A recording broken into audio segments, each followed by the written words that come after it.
Di pertemuan ini kita akan membahas mengenai dimensi budaya atau biasa disebut sebagai pola budaya atau juga disebut sebagai variabilitas kultural.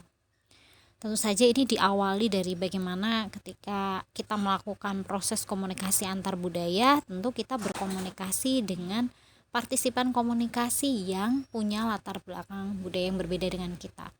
Oleh karena itu, tentunya kita perlu untuk adaptasi ya.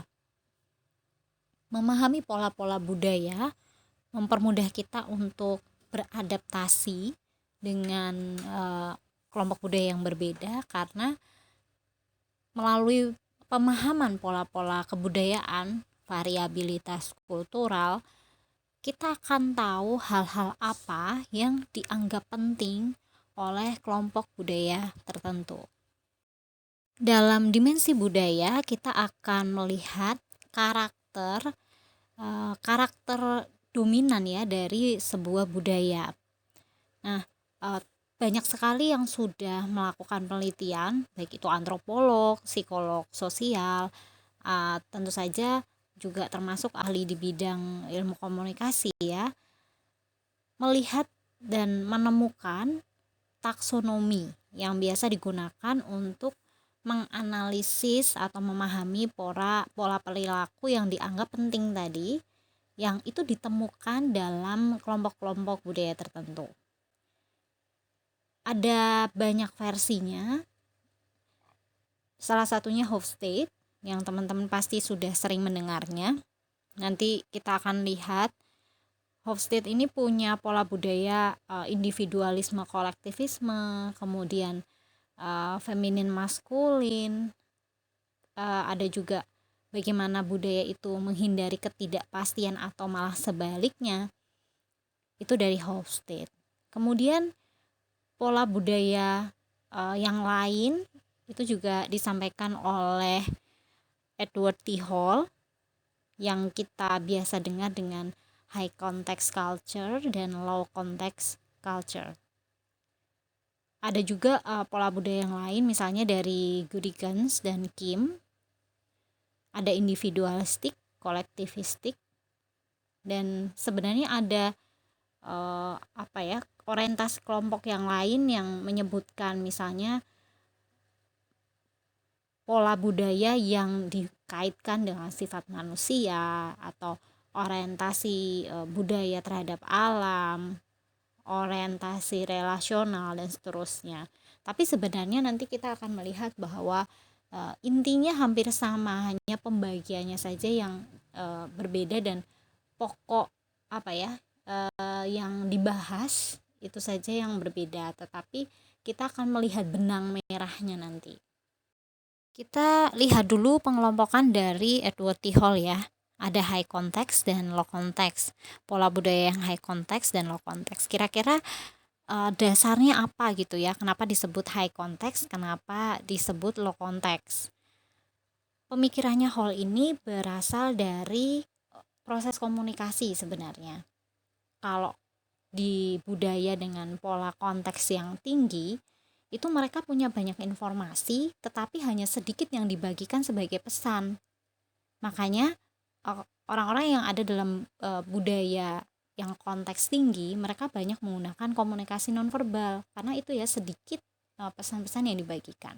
Sebaliknya, pola budaya dari low konteks, mereka menggunakan komunikasi yang verbal, lebih banyak menggunakan komunikasi verbal. Di dalam proses komunikasi, jumlah informasi yang dibagikan sebagai pesan itu cukup banyak. Nah, itu perbedaannya dan dasar pembagian high context dan low context. Budaya dengan konteks tinggi itu kira-kira ada di negara mana saja ya, atau budaya mana saja. Kita bisa lihat di slide, ada gambar segitiga terbalik di situ. Semakin ke atas itu semakin high context, kemudian semakin ke bawah itu semakin low context. Nah, kita bisa lihat tuh negara-negara mana saja atau budaya mana saja yang masuk ke high context atau low context. High context itu Jepang, Cina, Korea, Afrika Amerika itu masih high context. Kemudian low context Jerman, Swiss, Prancis, Amerika Utara. Dari negara-negara itu sebenarnya kita juga sudah punya gambaran kan. Oke, high context itu Cina, Korea, Jepang. Mereka menggunakan komunikasi yang nonverbal. Sedangkan low context itu macam Jerman, Amerika Utara, Swiss, mereka banyak menggunakan komunikasi yang verbal. Nah, budaya konteks yang tinggi itu memang sering disebut sebagai budaya tradisional. Kenapa tradisional? Karena itu tadi mereka banyak menggunakan simbol-simbol, banyak menggunakan bahasa-bahasa nonverbal untuk menyampaikan sebuah pesan. Kita tentu tahu bahwa dulu sebelum kita bisa berbahasa verbal itu kan orang banyak menggunakan simbol. Jadi komunikasi nonverbal itu komunikasi yang tua gitu. Oleh karena itu budaya dengan konteks tinggi ini sering disebut sebagai budaya tradisional. Kelompok dengan pola budaya yang konteks tinggi ini biasanya menyampaikan pesan bukan melalui verbal ya, kata-kata gitu, tulisan, tetapi melalui misalnya gerakan mata, gerakan tubuh, bahkan dalam keheningan ya. Kadang-kadang misalnya marah, tapi marahnya itu nggak disampaikan melalui kata-kata atau tidak diekspresikan melalui kata-kata, tetapi dengan diam misalnya. Nah itu pola budaya dalam konteks yang tinggi. Dan biasanya orang-orang di dalam pola budaya konteks tinggi ini juga memunculkan atau masih menghargai simbol-simbol, misalnya status ini terkait dengan usia kah, jenis kelamin kah, pendidikan, latar belakang keluarga, gelar, mungkin afiliasi, dan seterusnya gitu ya. Nah, orang-orang di budaya konteks tinggi ini bergantung pada bagaimana sih sesuatu itu disampaikan, lebih dari apa sih yang sedang disampaikan. Jadi cara kita menyampaikan sesuatu itu lebih penting daripada apa yang sedang kita sampaikan.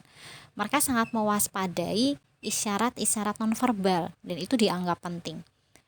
Bagaimana kita menyampaikan, tone suaranya, intonasinya, kemudian ekspresi kita atau gerakan tubuh kita, itu yang dimaknai lebih daripada apa atau kata-kata apa yang sedang disampaikan. Dan juga tadi kaitannya dengan bahwa di budaya tinggi itu status menjadi penting ya. Dia anaknya siapa? Makanya ada istilah bibit bebet bobot gitu ya di budaya konteks tinggi. Itu dianggap penting. Gelar misalnya. Makanya kenapa di undangan pernikahan pun ada gelarnya padahal situasinya bukan akademik misalnya. Nah, itu kita sekarang paham bahwa yaitu pola budayanya orang-orang di konteks yang tinggi memang seperti itu. Nah, pertanyaannya, berarti Indonesia itu high context ya? Kalau kita melihat dari pola komunikasinya. Begini ya, memaknai ini tuh gak bisa kemudian kita bilang Jepang itu high context gitu. Oke, Jepang high context, tapi skalanya di mana dulu? Misalnya Indonesia high context, tapi skalanya di mana dulu? Apakah mentok di high context-nya atau dia masih di tengah-tengah gitu? Seperti garis kontinum, pemahamannya tuh seperti itu ya, soal pengelompokan budaya atau pola budaya tuh seperti garis kontinum. Teman-teman pasti tahu tentang garis kontinum, garis yang ujung-ujungnya tuh ada panahnya, jadi masih bisa ke kanan mentok atau ke kiri mentok, atau kalau itu vertikal ya bisa ke atas mentok atau ke bawah mentok. Jadi masih longgar sekali. Misalnya katakanlah high context, makin ke kanan tuh makin high context, makin ke kiri tuh makin low context. Nah, Indonesia tinggal di mana nih? Misalnya Indonesia kan biasanya kalau garis kontinum tuh tengahnya kan ada 0 ya. Katakanlah Indonesia itu masuk ke angka-angka positif ya, misalnya ke kanan, berarti dia arahnya bisa ke high contact. Tapi mungkin nggak mentok sekali high contact, bisa jadi itu perlu diteliti lagi, karena kita tahu mungkin budaya-budaya tertentu ya, misalnya di Sumatera katakanlah, itu tentu beda dengan di Jawa.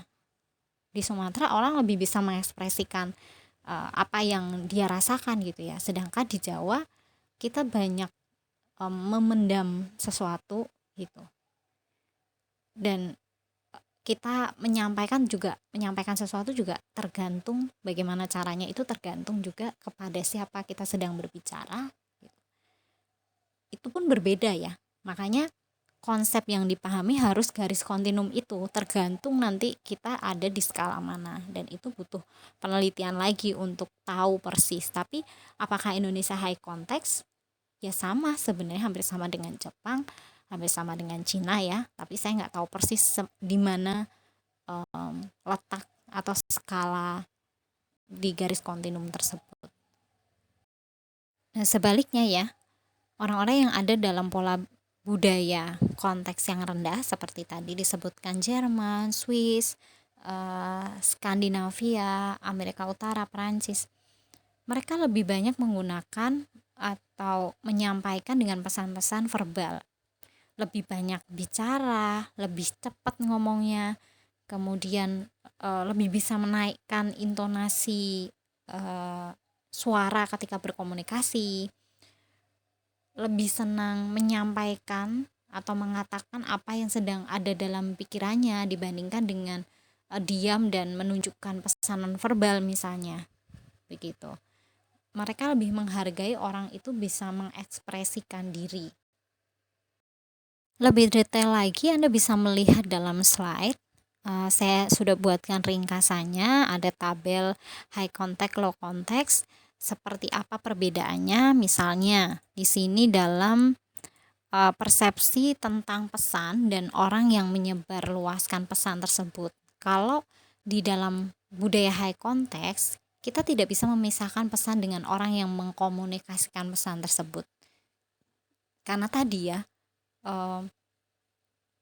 komunikasi atau pesan-pesan nonverbal itu dianggap sangat penting. Jadi bagaimana pesan disampaikan termasuk siapa yang menyampaikan itu juga mempengaruhi pemaknaan atas pesan gitu. Yang menyampaikan siapa dulu nih? Misalnya orang yang disegani, opinion leader dalam kultur agama tertentu misalnya. Nah, itu akan lebih bisa diterima. Sedangkan dalam konteks budaya yang low context ya, pola budaya low context, dia memisahkan pesan dengan orang yang mengkomunikasikan pesan tersebut. Jadi yang nggak peduli siapa yang menyampaikan, kalau pesan ini memang dianggap penting ya oke gitu. Saya tidak perlu tahu dia anaknya siapa misalnya. Tapi kalau di budaya yang high context, saya perlu tahu dia anaknya siapa. Gitu. Lalu yang kedua mengenai persepsi terhadap tugas dan relasi. Kalau high context memang fokusnya ke social oriented personal relation ya. Kita sangat menghargai atau orang-orang dalam budaya high context, ya Indonesia salah satu di antaranya sangat menghargai sebuah relasi. Kadang-kadang kita banyak sekali berkorban untuk relasi tetap terjaga. Bahkan tadi ya misalnya kaitannya dengan konflik, kita menghindari konflik gitu supaya hubungan kita tetap baik. Nah, kalau dalam pola budaya yang low context, dia fokus pada tugas orientasinya. Ya, relasi impersonal jadinya. Kemudian persepsi terhadap kelogisan informasinya. Nah, di high context itu mengutamakan emosi, kemudian basa-basi itu menjadi penting. Menyukai informasi yang ya tidak rasional, salah satunya karena kaitannya dengan siapa itu yang menyampaikan. Misalnya dari Mbah Marijan kah gitu ya yang menyampaikan, itu menjadi sesuatu yang penting meskipun itu tidak rasional. Sedangkan dalam budaya low context, dia menjauhkan sikap emosi dan menyukai informasi-informasi yang memang masuk akal dan rasional. Kita lihat bahwa efeknya besar sekali ya, kaitannya dengan nonverbal dan verbal tadi. Awalnya kan itu basis pengelompokannya, tapi ternyata efeknya bisa begitu luas. Persepsi terhadap gaya komunikasi. High context itu gaya komunikasinya kan nggak langsung tadi nonverbal. Sedangkan low context itu gaya komunikasinya langsung verbal. Persepsi terhadap pola negosiasi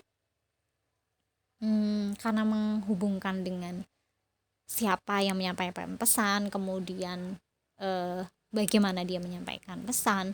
Human relation itu penting dan mengutamakan perasaan, mengutamakan intuisi gitu.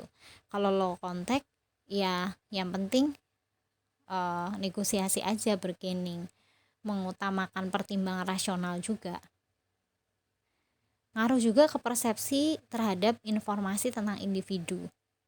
Kalau high context mempertimbangkan loyalitas individu terhadap kelompok, sedangkan low context mengutamakan kepastian individu tanpa memperhatikan faktor-faktor sosial lainnya. Makanya kalau menikah ya, kita orang high context itu penting untuk mempertimbangkan kelompoknya, apakah kelompoknya atau keluarga besarnya setuju atau tidak. Sedangkan di dalam budaya yang low context tidak memperhatikan faktor-faktor lain di luar individu itu sendiri gitu. Selanjutnya tentu karena komunikasinya yang diutamakan adalah nonverbal ya dalam high context, bentuk pesannya tentu implisit. Kalau low context eksplisit. Reaksi terhadap sesuatu, nah ini nonverbal kembali ya, nggak selalu tampak. Marah pun kadang diam, nggak kelihatan bahwa dia marah gitu, menunjukkan itu. Kemudian low context itu reaksi selalu tampak ya. Kalau marah ya akan menyampaikan kata-kata makian misalnya seperti itu, atau menyatakan saya tidak suka, saya tidak setuju. Lalu sifat pertalian antar pribadi sangat kuat kalau high context, efeknya ke situ. Sedangkan low context akhirnya lemah ya, karena tadi ya keterikatan dengan kelompok. Konsep waktu, kalau high context tuh konsep waktunya sangat terbuka. Sedangkan di budaya-budaya low context, konsep terhadap waktunya itu sangat terorganisir ya. Bayangkan saja, kita tuh bisa loh membuat, bahkan high context tuh biasanya membuat keputusan penting itu ketika makan bersama gitu. Itu bisa membuat keputusan-keputusan penting. Sedangkan di dalam low context terorganisir betul ya. Kita nih kapan bisnis, kita kapan mau makan gitu. Itu hal yang berbeda. Nah, nanti teman-teman akan menemukan kalau baca buku ya yang ditulis oleh Ting Tumei, bahwa nanti perbedaannya jelas pada pengelolaan konflik sih. Karena di budaya tinggi misalnya itu kan nggak banyak menyampaikan atau mengekspresikan diri ya ketika ada konflik.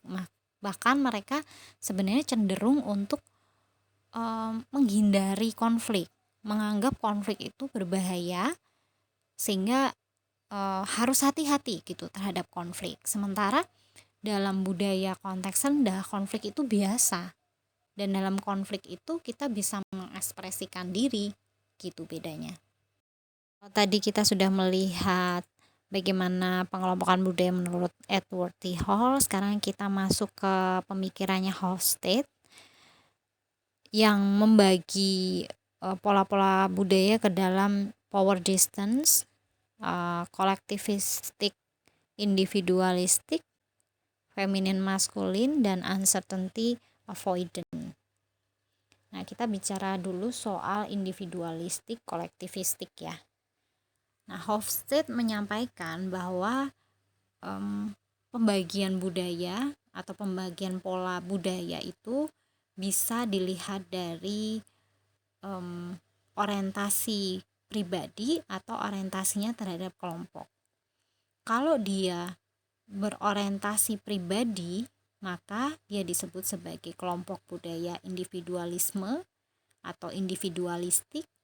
Kemudian kalau memang orientasi kelompoknya itu kuat, menganggap keterikatan kelompok penting, dia masuk ke dalam kelompok kolektivisme atau kolektivistik. Nah, ini yang menjadi nanti variabel dasar menentukan tindakan-tindakan manusia. Budaya kolektivistik atau kolektivisme itu menekankan memang pada komunitas, kolaborasi, harmoni, tradisi. Sedangkan individualistis atau individualistik menekankan pada hak dan kewajiban pribadi, menekankan pada privasi, pendapat pribadi, kebebasan berekspresi, dan seterusnya. Kelompok dengan pola budaya kolektivistik memang menganggap kelompok sebagai entitas sosial yang paling penting. Nilai yang digambarkan dalam karakter masyarakat dengan budaya kolektivistik ini adalah perhatian mereka terhadap sebuah hubungan, ya, relasi itu begitu penting. Bahkan kadang-kadang kebutuhan pribadi itu dikesampingkan untuk kelompok. Prestasi pribadi itu dikesampingkan, ini adalah prestasi kelompok. Semua diarahkan pada kebutuhan orang banyak. Tentu berbalikan ya dengan individualistik. Kelompok itu bukan dianggap sebagai sesuatu yang penting, tapi pribadi kita, kepuasan dan kebutuhan pribadi, ekspresi diri itu dianggap sesuatu yang lebih penting daripada kelompok. Jadi diri dulu baru kelompok. Kelompok budaya kolektivistik ini juga karena kaitannya dengan mementingkan kelompok, mementingkan relasi, akhirnya dia sering berupaya untuk menyelamatkan muka orang lain, ya. Kemudian akhirnya nama baik orang lain, nama baik kelompoknya itu dianggap lebih penting daripada kepentingan dirinya sendiri. Siapa saja atau kelompok mana saja yang masuk dalam budaya individualistik dan kolektivistik, sebenarnya kalau mau kita lihat hampir sama dengan tadi ketika kita masuk ke pengelompokan high context, low context. Kolektivistik itu misalnya Meksiko, kemudian Cina, Jepang, Korea itu masih masuk ke dalamnya, ya. Peru, Taiwan itu masuk ke dalam kolektivistik, di mana mereka senang untuk bersama-sama. Kalau di tempat kita ya orang mangan asalkan kumpul misalnya. Nah, itu salah satu yang menunjukkan bahwa pola budaya kita itu ya kolektivistik, ya, mengutamakan keterikatan kelompok. Termasuk pernah ada yang meneliti tentang perawatan kesehatan, bahwa dalam budaya-budaya kolektivistik itu ketika sakit lebih senang sebenarnya ditemani oleh keluarga, tetangga banyak yang datang. Kemudian ketika ada yang sakit tuh tetangga ngasih sesuatu, ngobrol ketika sakit, dan saling memberi nasihat. Nah, itu yang terjadi, dan pola itu tidak terjadi dalam konteks yang individualistik. Jadi kalau kita lihat ya, kok hampir sama ya antara high contact culture dengan individualistik. Makanya tadi saya sampaikan bahwa ini tuh pembagiannya atau pengelompokannya itu berdasarkan sesuatu yang berbeda. Tetapi ketika nanti kita belajar, kita akan temukan benang merahnya. Oh, ternyata kalau dia kolektivistik sebenarnya dia arahnya juga ke high context. Ketika dia mengutamakan pola budayanya itu mengutamakan keterikatan kelompok, dia berarti juga kalau berbicara lebih banyak hal-hal yang nonverbal, mempercayai hal yang irasional. tergantung dari siapa yang menyampaikan. Misalnya, oh status itu penting, kita udah tahu pola yang berjalan di dalamnya atau benang merah yang berjalan di dalamnya. Selanjutnya, Hofstede juga menyampaikan tentang power distance ya. Ini menjadi dasar bagi pengelompokan pola budaya juga, bahwa ada kelompok masyarakat yang memang pola budayanya itu memahami bahwa pengaruh kekuasaan itu sangat penting.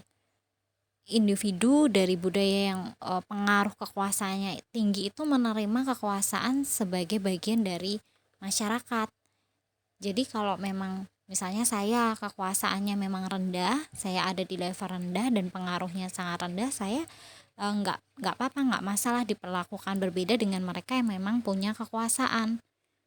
Nah, kekuasaan ini atau power ini kan nggak hanya bicara soal uang ya, tetapi ada banyak hal secara budaya, bisa tentang status usia, bisa bicara soal jenis kelamin, bisa bicara tentang status sosial, banyak gitu.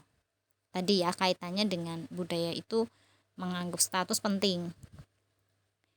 Hierarki sosial itu dianggap umum dalam kelompok masyarakat ini dan dilembagakan gitu dalam ketidaksetaraan yang ada. Sadar atau nggak sadar, sebenarnya budaya ini mengajarkan bagaimana anggotanya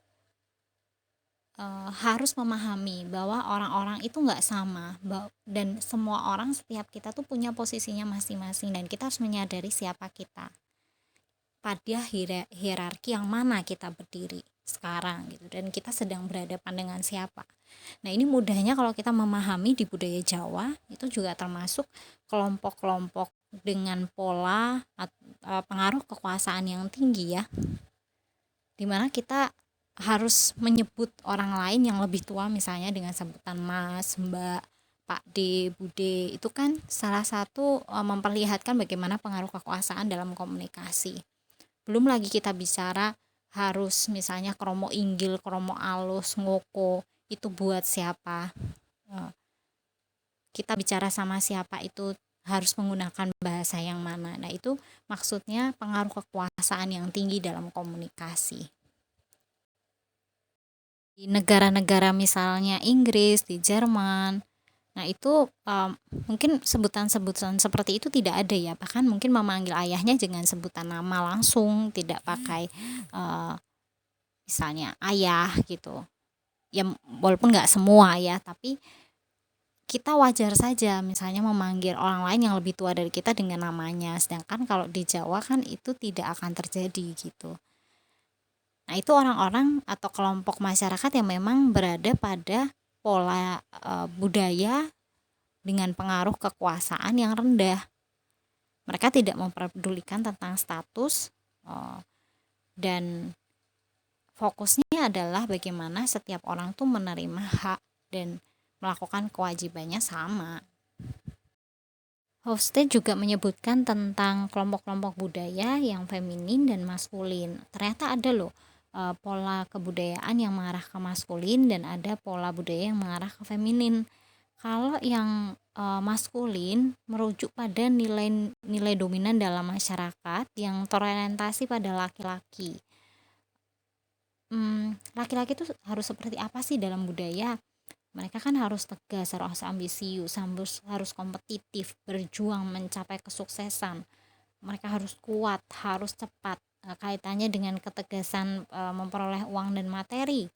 Nah, itu dalam masyarakat yang memang maskulin, hal itu dianggap sesuatu yang penting. Bahkan materi dan kecepatan mendapatkan materi misalnya, itu penting dalam hubungan interpersonal sekalipun gitu. Sedangkan pola-pola dimensi yang feminin, masyarakat yang hidup dalam dimensi feminin, dia mengarah pada kesetaraan gender, bahwa laki-laki itu nggak perlu yang harus tegas, tapi mungkin ngarah ke ngemong, lalu hal-hal seperti misalnya membantu dan bersimpati kepada orang yang atau mereka yang kurang beruntung itu dianggap penting. Nah, negara-negara seperti misalnya Swedia, Norwegia, Finlandia, Denmark, Belanda itu mengarah pada sesuatu yang feminin itu malah. Dan kemudian negara-negara seperti misalnya Filipina, lalu Austria, Jepang, Italia, Meksiko itu ternyata justru mengarah pada pola budaya yang maskulin. Hofstede juga menyampaikan tentang uncertainty avoidance ya, menghindari ketidakpastian. Ada kelompok-kelompok dalam masyarakat yang memang pola budayanya itu mengurangi ketidakpastian atau menghindari ketidakpastian. Karena itu ya, dalam kehidupannya itu terstruktur secara formal.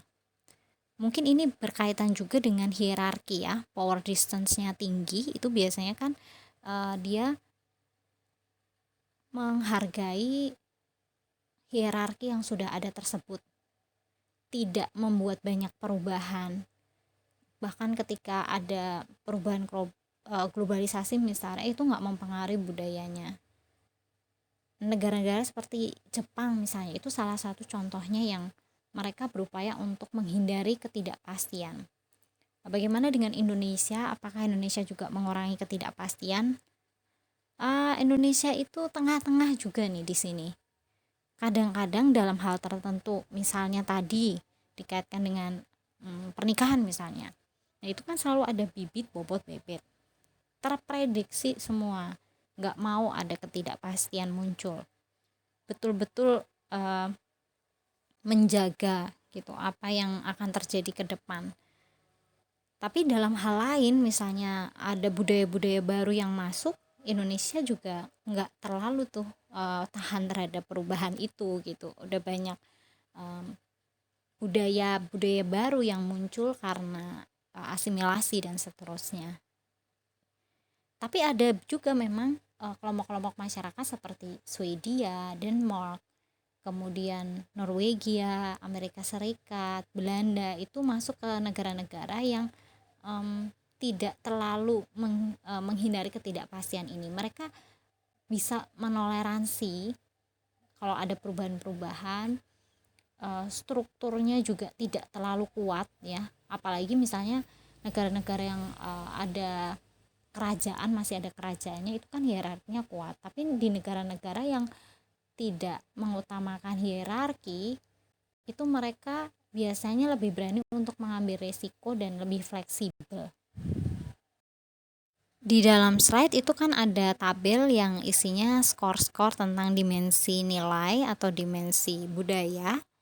Kaitannya dengan pengelompokan yang tadi kita sudah bahas ya, ada tentang power distance, individualistic collectivistic, masculinity feminin, kemudian uncertainty avoidant. Nah, kita bisa lihat di situ misalnya Indonesia.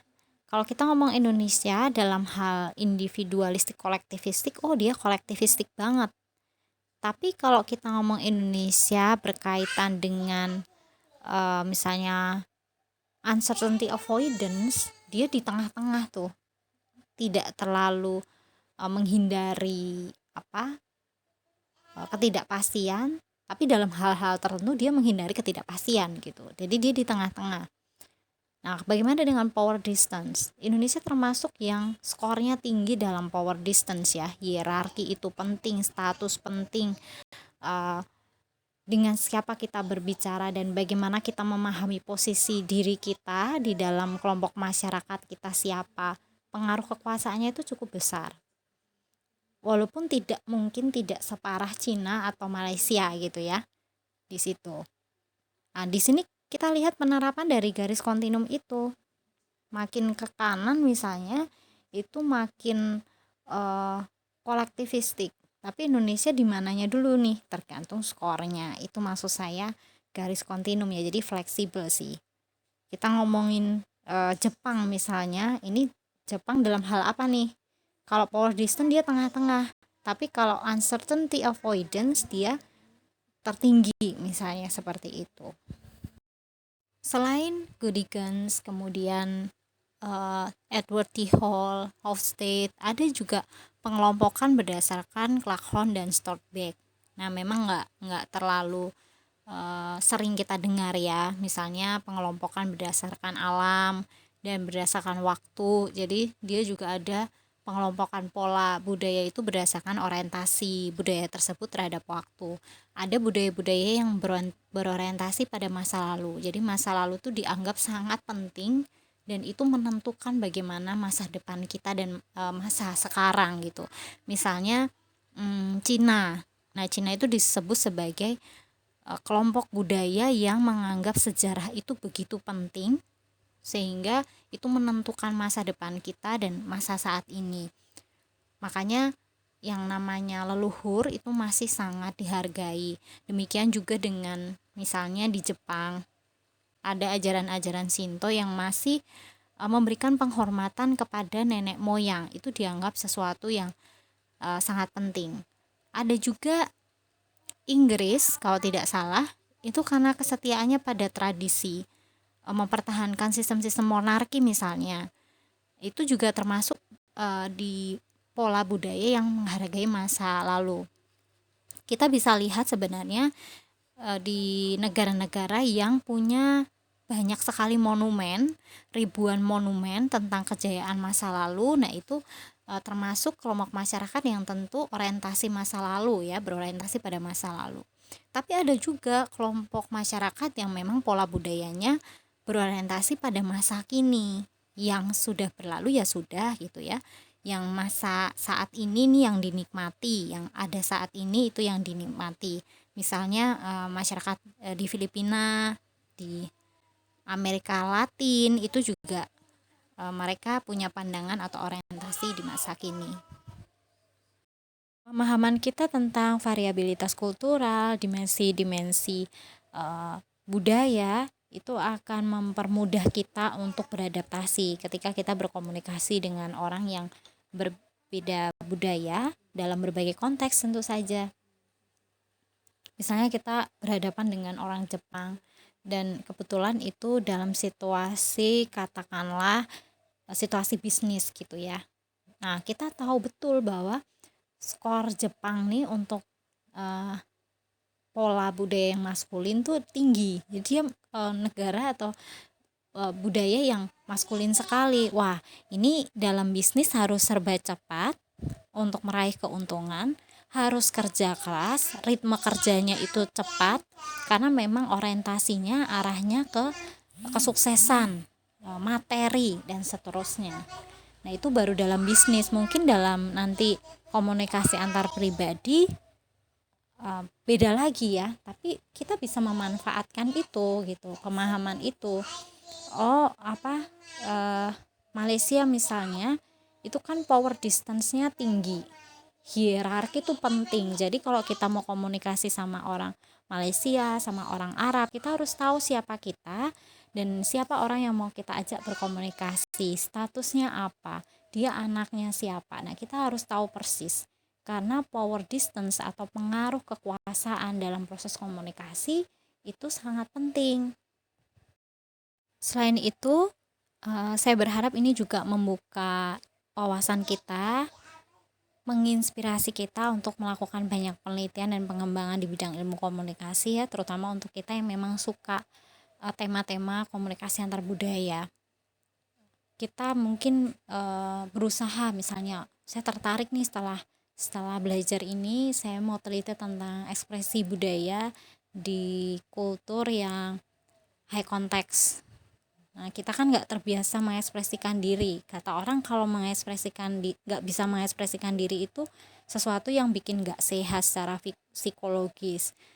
Tapi bagaimana dengan mereka yang memang pola budayanya itu high context? Bagaimana sih pengalaman mengekspresikan dirinya gitu kan misalnya. Nah, itu menarik loh untuk diteliti ya. Ya, semoga memberikan inspirasi kepada teman-teman. Variabilitas kultural ini juga menjadi dasar yang baik untuk kita belajar tentang teori-teori komunikasi antar budaya nantinya. Contohnya, kita akan pelajari sebuah teori yang disebut sebagai face negotiation theory. Teori negosiasi muka. Muka di sini bukan wajah tapi kaitannya dengan citra diri ya. Bagaimana kultur itu menentukan, kultur budayanya itu menentukan. Misalnya kalau di orang-orang di kultur budaya kolektivistik yang mementingkan kelompok, mementingkan sebuah relasi dan keterikatan. Nah, mereka akan berusaha untuk melakukan penyelamatan wajah ya, face saving kepada orang lain atau face saving kepada keluarganya ketika misalnya terjadi konflik gitu ya. Nah, itu nanti kita akan pelajari. Selain manfaat tentu saja ada juga kelemahannya ya. Kalau kita mau bicara soal teori itu pasti ada kelemahannya.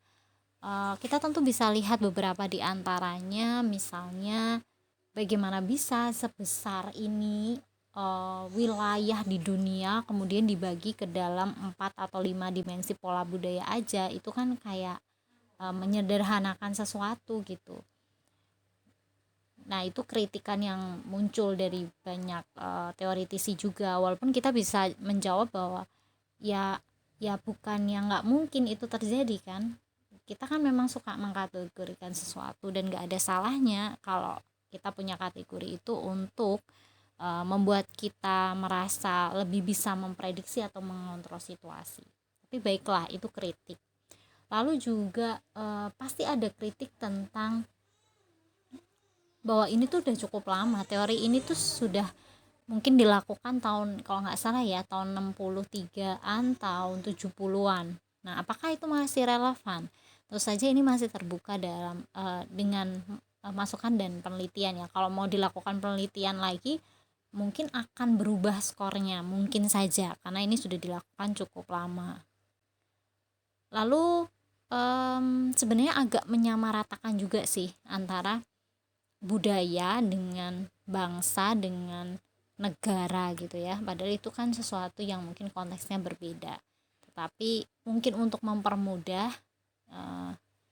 disamaratakan seperti itu juga jadi kritik dan kelemahan dari apa yang disampaikan oleh Hofstede ya.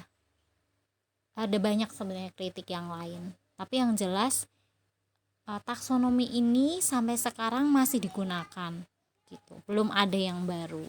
Jadi kita masih bisa memanfaatkannya untuk berbagai situasi dan memanfaatkannya untuk berbagai bentuk penelitian. Kira-kira seperti itu mengenai variabilitas kultural. Tentu secara detail teman-teman bisa membaca dalam banyak jurnal dan buku. Saya akan hanya memberikan shortcutnya saja. Silakan dipelajari lebih lanjut melalui berbagai sumber yang ada.